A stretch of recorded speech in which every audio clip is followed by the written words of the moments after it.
Well, good afternoon, everybody, and welcome to our webinar today, Managing Unpredictable Supplier Lead Times.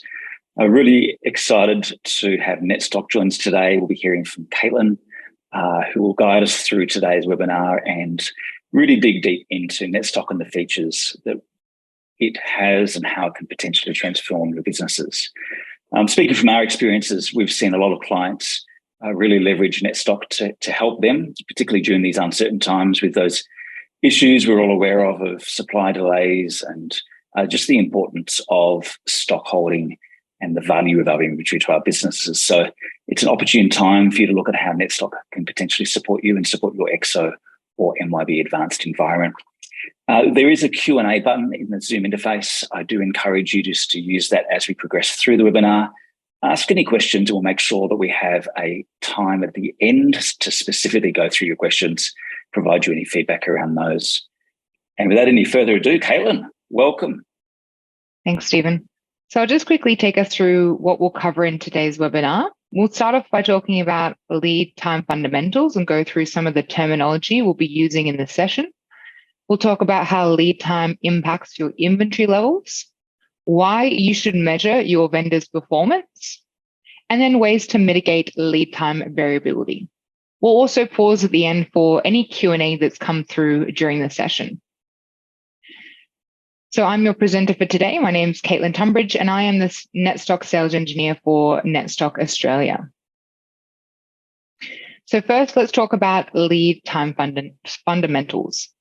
So first, we're going to distinguish the difference between what a planned versus what a measured lead time is. So when we talk about planning lead time, this is the agreed time from when we place the order to when the product is receipted into stock. The measured lead time is the actual time that it takes from when we raise the order until we receipt the product into the warehouse. So here you can see a summary of our vendor's performance. You can see some down here showing us our performance in terms of lead time, whether we've had early deliveries, whether they've been supplying on time, or whether we've been supplied late. And then you can also see we measure their supply performance in terms of short supplies, whether they've supplied in full or whether they've ever oversupplied us. So here you can see that there's a planning lead time. So in this case, we think we should get the item in 45 days. That's what we've agreed with the vendor. But we have the average lead time, which is our actual measured lead time. So they actually deliver more like 56 days. When we think about measuring lead time, we also need to understand that there may be a few exceptions, and we may wish to exclude those from the data used to calculate the actual lead time. So it's important that we have a mechanism which automatically does this so that we can use our time more effectively by using that valuable information to make informed decisions. Here you can see the example of one of those outliers that's been excluded from the data that we're using to measure that lead time performance. This one of 95 days is outside that standard deviation of 3. So therefore, it's been automatically chopped out of the data that it uses to measure that lead time, but we still have full visibility of that delivery in terms of the outlier. So let's take a look at how that looks in the software. So this is that exact same graph that we were just looking at, where we have a number of late deliveries, some early deliveries, and of course, that performance in terms of whether they've been delivering in full or short supplying, or any case where they've been oversupplying us. So if we click on this table here, this is all the information that we've extracted out of MyOb. These are all our historical purchase orders. We'll tell you which supplier we purchased from, the purchase order number, when we placed the order, when it was receipted into the warehouse, how many days that took, and we also show you how many was ordered versus received, the cost of the item, and whether we've used it in the measurement of our vendor's performance. So from this measured lead time, we distill that actual average lead time. And in this case, that was 56 days. You can also see here that the outlier of 95 days has been automatically excluded from that calculation based upon the parameters that we set.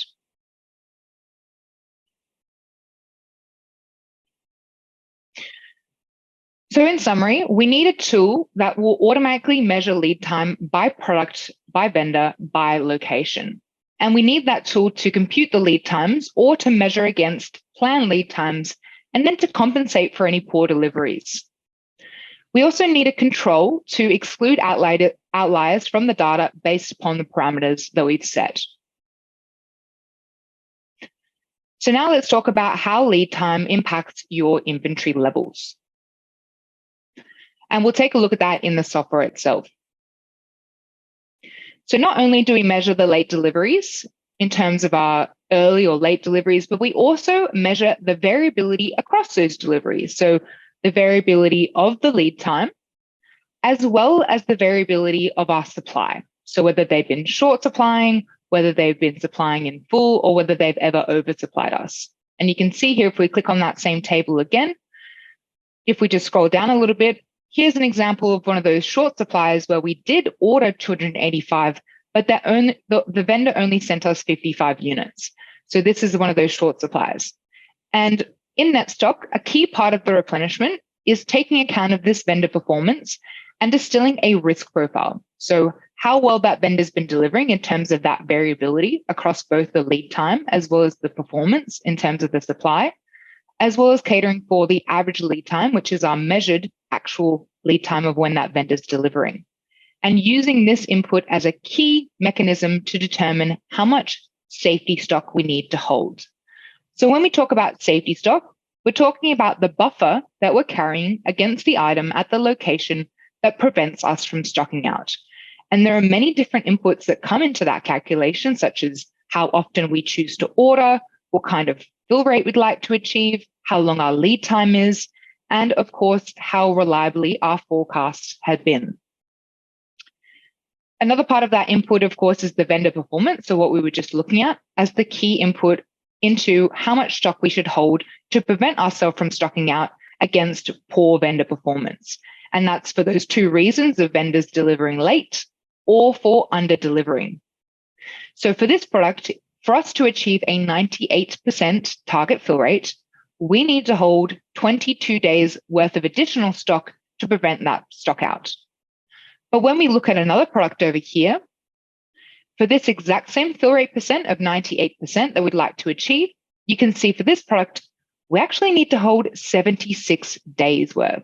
So 3 times, almost 4 times that previous product. And it becomes quite obvious when we take a look at the supply performance for this item. We think we should be getting the item in 90 days, but when we look at their deliveries, we can see, in fact, they did deliver in 43 days. That was now an outlier. And they've been gradually getting worse and worse. They've delivered in 120, 126, 151. So as this vendor's performance gets worse and they continue to deliver late, it's important that we're constantly measuring that lead time, using the average lead time of their actual measured deliveries, and making sure we add a buffer into that safety stock. So we need to add at least an extra 42 days into the safety stock to cater for this average lead time of 132 days. And then we also have some risk that the vendor may deliver even later than that. So Netstock automatically raises the safety stock of that product dynamically to cater for increasingly poor performance of the vendor at this location. So we need a tool that dynamically takes account of factors influencing our risk of stocking out, relating to the actual length of the measured lead time versus the planned or stated one, and the variability of supply in regards to the lead time as well as short supplies. We saw these two items in the software that we were trying to target a 98% fill rate, but for one, we only needed to hold 22 days worth of safety stock, as opposed to the second item where we were targeting the exact same fill rate of 98%, but we needed to hold 77 days worth. So having a tool that automatically responds to the changes in your network without having to manually change or update them is critical today, especially with many different SKUs at different locations. And then using that tool to dynamically set levels for you based upon those risks with the ability to override manually for some special cases. The next element that we'll look at is the supply and delivery of our inventory and all the elements that make that up. And the easiest way to describe that is in the software demo. So if we click on the projection of this product, This is a forward range view of what's going to happen to my level of stock at this warehouse. This is my closing stock today. Each day it will start to reduce by any future demand.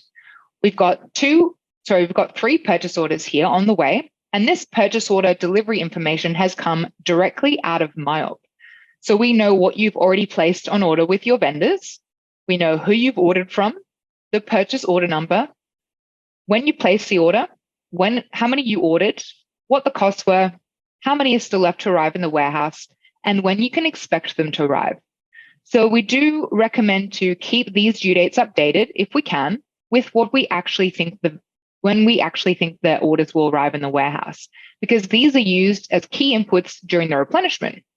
If the vendor has told us the order is coming in early and we update that due date, Netstock may see that order as a surplus order and will tell you that you may be pushed into excess now because that order is coming in too early. Or in the reverse scenario, if it's being pushed out too late, Netstock may now flag that product as a potential stock out, and we recommend that you source some stock from an alternative vendor or another location. So we know what's coming on the way, and we have here the green dotted line representing the length of the lead time. So if we were to start placing orders today, that would be the first time we can expect them to arrive or any point thereafter. Netstock then creates this ideal band of inventory for us and says this is the optimum amount of stock that you need to hold in order to support your chosen fill rate, protect yourself against those risk profiles in terms of how well your vendor's performing, as well as catering for any constraints that your vendor may impose on you, such as minimum order quantities or if you order in pack sizes or bundles, and then creates for us this recommended replenishment plan to keep us inside that ideal zone. So you can see here, starting today, we're going to sell some. We're in fact going to run out of stock and accumulate some back orders. Then our next purchase order will arrive. And in fact, we're going to stock out again. So we should be operating up here in this level, but instead we're all the way down there. Our lead time is very long and the orders have been pushed out. So in fact, we are going to stock out. If we want to see more detail on that graph, we can open up a table and show you a breakdown of that graph, but in table form. And you can see the exact day we're predicted to run into negative. And in this case, there is a whole discussion in its own right in terms of the scenario of when we happen to run out of stock, in terms of whether we take back orders, whether we may lose some sales, or if we think it's a combination of the two. Maybe we'll take some back orders, but then some customers prefer not to leave a back order. They prefer to go to one of our competitors and buy the stock from them if it's available. So a big part of the onboarding is we help determine what those percentages will be, what the chances of your customer placing a back order versus walking away and you losing the sale. And then we can simulate into the future how many back orders will accrue over an out of stock period based upon a percent of that demand. So in this case, we think that when we run out of stock, about 40% of the time we may lose the sale. And we'll take account of that by lifting up the forecast going forward to compensate for those lost sales. Or in the other scenario where we think we may take back orders and we'll accumulate negative demand, we can forecast how many back orders we expect to take as a portion of that expected demand. That gives us an idea of what our inventory levels look like going into the future, day by day, as well as what our stock position looks like when that next purchase order arrives in the warehouse and fulfills those back orders. So now we have our stock position day by day for the next 365 days into the future, as well as if you have our extended planning horizon, you'll be able to see those projections for the full 2 years ahead. So now that we have that at the item level, we can summarize that up to a bigger picture and see what does that look like for our entire inventory for a particular location or a grouping of items. So the stock projections give us that summary view. It tells us what our inventory levels will look like going into the future. It also tells us what our fill rate will look like and how it will improve over time. It will highlight to us what our stock turns will look like as well. And it will show us how much demand we're expecting to sell into the future, what we recommend you'll be ordering, as well as receipting into the warehouse. And that receipt is then broken down into firm receipts. So what you've already committed to receiving into the warehouse based on actual orders that are already sent to your vendor, as well as projected receipts. So receipts that we project you're receiving in the warehouse based upon recommend orders that we'll recommend. So the key takeaway from this is that we need a tool to measure and dynamically respond to the risks associated with our vendor's performance and to cater for that risk, but also to predict inventory, purchasing, and other key areas into the future, give us all the information at our fingertips so that we can use that information effectively and spend our time actioning things, following up with vendors instead of wasting time trying to collect the data. Now we'll talk about why we should be measuring our suppliers' performance. So here's a summary picture of our vendor's performance. Here we can see where the vendor delivers to. In this case, that would be the ABC warehouse. We can see how many products that vendor supplies us, 92, how much inventory we're holding of those 92 items, and how much of that stock in the warehouse is purely being held there as safety stock. We have the average days of safety stock we hold for those products, and this percentage is how reliably they've been supplying, which is essentially almost like a standard deviation. So if we wanted to do the maths on what that deviation would be, if this is 11.89%, let's just round it down to 10% to make the maths a little bit easier for me. So if that's 10%, 10% of 110, which is their average lead time, would be 11 days. And if we were excluding anything more than 3 standard deviations, then that would be 33 days being our maximum. So 110 plus 33 days gives us 143 days. So we could say that on average, our vendor should deliver all their deliveries, or 99.97% of their deliveries, within 143 days. We also give you visibility onto your purchasing in terms of what you've previously ordered, what you've got from them that's overdue that should have already arrived, anything that's still on the water or in the air that's due to arrive in the future, as well as any future purchase orders. So these are recommended orders that we will recommend you place with your vendor. So let's take a look at that in the software now. Now here's a list of all our suppliers. We can see some top summary information in terms of the vendor, what the default lead time is for that vendor, what the measured lead time is. This look forward days is relating to how often we order from the supplier and how many products we'd like to include, or how many days worth of orders we'd like to include in our order today. How many products that vendor supplies us. If we have any open purchase orders with the vendor, what the value of those open purchase orders is, and whether we need to place any orders with the vendor and what the value of those recommended orders are. So let's open up our supplier performance for this vendor. And here we have that vendor here, which is the same graph that we just saw in the slides, where we've got our ABC warehouse. We can see how well they've been delivering, as well as what we're expecting to order from them into the future and all of our open purchase orders, etc. So this supplier performance is particularly relevant to measure the vendor's performance, as well as get visibility over the supplier. We can see what's overdue from them. So if we click on the overdue purchase orders and we get a view of all those overdue purchase orders, we can go and follow up with the vendor across all these different products. And we'll tell you what the purchase order number is that that product is late. We'll tell you how many days overdue it is, when it was due, when you placed the order, how many you ordered, how many is still left to be received in the warehouse, the purchase cost of the product, and the total cost of that order line. So we give you all the information in terms of overdue purchase orders that you have visibility on that should have arrived, and you can easily download these reports and go chase up with your vendors on why those orders are so overdue. So let's now discuss ways to mitigate lead time variability in our supply chain. So in recent years, production lead times have increased significantly. And this is due to many different factors, as a result of COVID-19. So think of panic buying from customers that lead to delayed orders, processing, and production scheduling. So a big backlog of orders that is preventing our vendors from getting our orders out the door in a timely manner. You can also understand that component shortages are a key part of the manufacturing vendor performance and why they've been delivering late, because they don't have the raw materials or components required to be able to manufacture or assemble the goods to send to us. There's also been labor shortages. So when sites shut down, maybe they've had a COVID-19 breakout and they're all in isolation and they can't come to work. So that's a delay, a day that they won't be able to manufacture, and some additional orders that are now backlogged up again. And then the run on effect. So if that supplier is late, then anyone they supply to is late. And if that supplier is supplying us, then of course our orders are going to be late as well. So it's a knock-on effect of our vendors having delays, and then that then affecting us and our supply.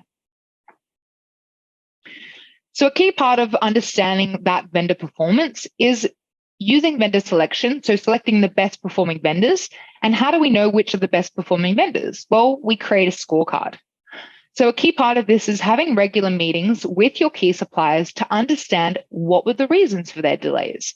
Was it component shortages or labor shortages? And if it was, think about this. Are you able to provide forecasts to your vendors to assist with their planning ahead? So telling them what you'll be ordering from them without actually placing the orders, so that they can have visibility on what your demand will be on them into the future, so that they can schedule some jobs accordingly. Reporting in place to have full visibility of the milestones of your order. So not spending time digging into reports and sheets of data, having it all readily available at your fingertips, being able to make informed decisions with that information. And tracking production completion weekly. So understanding where there are delays in production, that will then flow on to shipment delays and so on and so forth. So getting ahead of the delays and having full visibility on them, even when it's still within the warehouse before it's even gone out to ship. Vendor delivery performance can be used in vendor scorecards where ratings are assigned to best performing suppliers. So giving your suppliers high ratings where they have reliable performance, and those with unreliable performance will have low scorecards. So you can easily determine which vendors are going to be suitable and which ones you'd like to purchase from in order to have continuous supply. But the other side to this coin is having multiple vendors. So being able to have a backup or an alternative vendor that you can source from if your preferred vendor is either out of stock or has such a long lead time that it makes sense for you to order from a more local vendor so that you can get the stock quicker to prevent yourself from stocking out. And this is an example of one of those multiple vendor situations where we have Consolidated Tire Company being our preferred source of supply. So you can see here, it's highlighted in blue text. It's been used in the calculation of our vendor performance and our lead time. But we also do sometimes order from the Freedom Tires Company. You can see here that it's been grayed out. It hasn't been used in calculating the lead time or the performance, but we do still have visibility on those alternative vendor supplies to understand where the products have come from alternative vendors. Being able to provide purchasing forecasts into the future of what we'll be ordering for each item from the vendor by month, by week, by year, however we'd like to see that information summarized, and being able to quickly access the information to both take to meetings as well as supply to vendors. So going back into that supply performance, if we go over to the future purchase orders tab, this is where we get a view of those future purchasing. And you can see we can either receive a summary by all orders or as a summary by month. And once we click on the summary by month, this is that purchasing forecast of what we'll be ordering with the vendor into the future.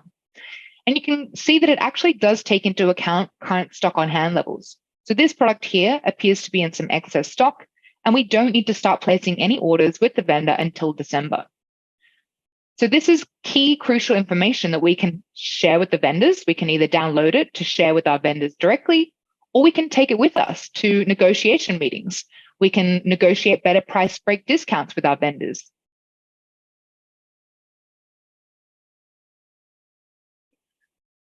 So in summary, it's crucial that we have a tool that automatically measures and manages our lead times from the vendors across all the items at each location. We need a tool that will dynamically adjust the safety stock to factor in the risks of the supplier reliability by item. So increasing the safety stock where we have poor vendor performance and reducing it when our vendor starts to deliver more reliably and more on time. We need visibility on what our future investment will be based upon amended lead times and those dynamic safety stock levels. We also need to ameliorate lead time reliability by providing purchasing forecasts to our vendors, using alternative vendors to have a backup on supply, and being able to monitor our vendor performance and having communication with our key vendors, being able to constantly communicate with them as well as receive updates from them in terms of where they expect there may be shortages or prolonged lead times. So we'll just pause here for any Q&A. If it's come through during the session, we'll just wait for you to submit any questions. I do encourage you to submit any questions that you've got that have come to mind throughout the session. That was fantastic, Caitlin. Good to see a few of the changes that have come through in Netstock recently. Even some of the user interface changes for me are quite refreshing. I'm just waiting for the questions to come through from the attendees, and please feel free, guys, just to ask any questions that you have, and I'll pose them to Caitlin. In the meantime, it'd be great just to understand, Caitlin, how the integration between MYOB and MYOB Advanced works. How important is that link between the ERP systems in terms of that source of data? Yeah, so with we have a list of plug and play integrations. So that's one of our plug and plays. So we have a pre-built integration. It's very easy for us to install. It's a connector that we load up on the ERP system that connects our Netstock instance to your ERP. That's just purely a read aspect from terms of purchase orders, supply information, sales orders, and then we'll send back recommendations in what you should be purchasing from your vendors, what you should be manufacturing or assembling, or what you should be transferring your branches or stores to keep their stock at the right levels. So it's very quick and easy for us to connect that with MYOB systems and to get the data flowing. And then we spend time as well during the onboarding process refining the data that we've received and helping you get the best output out of Netstock. That's great, Caitlin. I've got a few questions here, and do encourage, if anybody has any other questions, just use that Q&A button. One question here from Amber: how is the delivery date calculation? How is the delivery date calculated on purchase orders within Netstock? Yeah, it's a good question. So delivery date is calculated in terms of delivery dates that are coming in the future. We pull that ETA off of the purchase order or the purchase order line in MYOB. So we pull that from the information that you've updated in MYOB, whether that's been manually or you have a system that updates that automatically based upon information that it receives from your vendors. In terms of previous purchase orders, that delivery receipt date is come again out of MYOB, and it's to do with when you've received that stock in the warehouse. So all the information that we get around delivery dates on purchase orders has all come straight out of MYOB Advanced. So you don't need to maintain them in Netstock. Fantastic. That's great. A question here from Fiona. They're in the import business for mid to top tier items.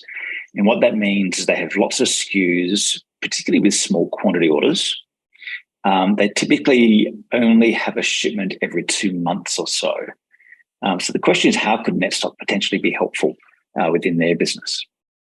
Yep, so good question. So Netstock can handle many different lead times, many different replenishment cycles.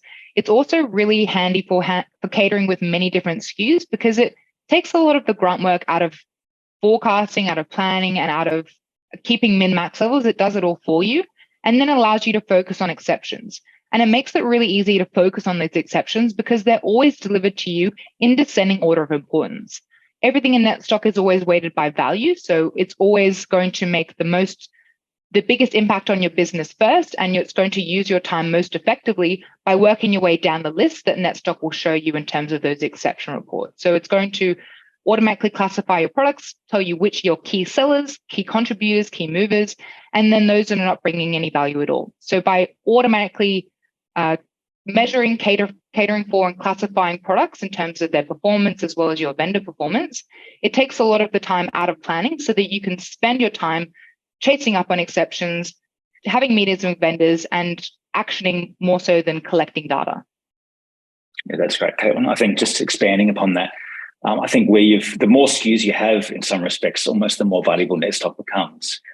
In that you're managing by exception, and you're getting Netstock to actually provide that intelligence around, the health of your inventory and how we can optimize it. I certainly know from our perspective, the clients with larger quantities of SKUs have probably found that benefit even more significant. So another question here: can the system take into account a mix of longer lead time indent orders and shorter refills ahead of time, i.e. without waiting for the rolling average to catch up? So yeah, it definitely can. So in terms of indent items or indent orders, we can exclude these by either programmatically excluding them. So we have a list of custom procedures that run in the background for some clients that manipulate data. So we can decide to exclude everything that's an air freight order and only calculate performance based upon shipment times and that type of manipulation of the data. So we get the best output out of Netstock, but we still have visibility on those air freighted orders. Yeah. Hopefully that's answered your question. Now that's the end of the questions that I've got on the Q&A. If you do have any last minute questions, and Fiona's just jumped in here, just expanding upon her question for you, Caitlin, by only being able to have shipments every 2 months, it means that it does kind of skew the lead times and future prediction of lead times. So I think the key thing to talk about here is that there's a difference between lead time and as well as replenishment cycle and looking forward. So these are different factors that come into play when we talk about replenishment. There's how often we place orders, which in your case would be 2 months. So when we order 2 months worth of stock. So Netstock will only start to recommend orders every 2 months if we're selling in line with what we'd forecasts, as opposed to the lead time, which is when we need to place the order to receive it by a certain date. So Netstock takes account of both of those scenarios to make sure we place our orders with sufficient time, but that we order a sufficient stock to cater for that replenishment cycle, which in your case would be 60 days. That's great. Thank you for expanding upon that, Caitlin. I think that's it in terms of questions. But I suppose just to add to that, if there's a need within your business around this area of inventory optimization, if you're attending this webinar today because this is a pain point for you in some way, please just don't hesitate to reach out either to your account manager or to us more generally at Kilimanjaro. We can take you through that process of having a one-on-one demonstration, looking at Netstock and how that could potentially impact you and support you in your business with your inventory needs. Caitlin's more than happy to do one-on-one demonstrations really focused on your business requirements, be that sort of multi-distribution, multiple warehouses, manufacturing requirements, whatever that looks like. And certainly it's always helpful to understand your business needs and be able to talk to that. So please do reach out. We do thank you for attending. And Caitlin, thank you for a wonderful session. Do appreciate it. And everybody have a fantastic day. Thanks, Stephen.